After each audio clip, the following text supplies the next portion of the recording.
مسئلہ یہ ہے کہ میں ادھر ادھر یوٹیوب پہ بھی آتا ہے، ٹک ٹاک پہ بہت سارے عجیب و غریب بولتے ہوئے لوگ نظر آتے ہیں مجھ جیسے نا، بولتے ہوئے کہ بڑا دیندار ہیں اور علم ہے اور یہ وہ، جیسے میں جیسا ہوں ویسے بہت سارے ہیں، مگر ایک فرق ہے دوسروں میں اور میرے میں، میرے کو روشنی اور آگاہی بھی ہوتی ہے۔ اگر میں کوئی چیز دیکھتا ہوں تو اس کے بارے میں اگر کوئی چیز پوچھتا ہوں یا سوچ میں آتی ہے تو وہ بتا دیتے ہیں، جواب آ جاتا ہے۔ میرے ابا کے ساتھ بھی یہ تھا، میرے دادا تو خیر پاگل ہو گئے تھے۔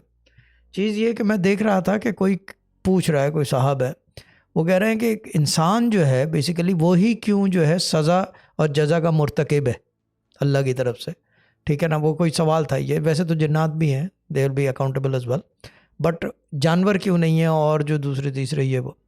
چیز یہ ہے کہ واحد انسان ایک مخلوق ہے جس کے پاس سوچ کی آزادی ہے، he is free of his will, جس کی وجہ سے سزا کا مرتکب، سزا اور جزا کا مرتکب ہے، وہ یا تو سزا کا یا جزا کا مرتکب ہے۔ He is accountable for his actions, کیونکہ سوچ کی آزادی ہے۔ بلی کو سوچ کی آزادی نہیں ہوتی، کتوں کو سوچ کی آزادی نہیں ہے، پرسکرائبڈ پریفکسڈ اسکول آف تھاٹ ہے ان کا، اور اسی پہ چلتے ہیں، وہ اس سے زیادہ نہیں کر سکتے۔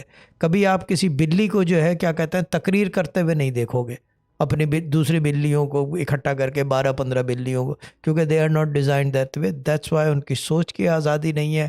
دے are not that adaptable, they will not learn, ایک سرٹن ایکسٹینٹ تک لرن کر سکتے ہیں، اس کے علاوہ لرن نہیں کر سکتے۔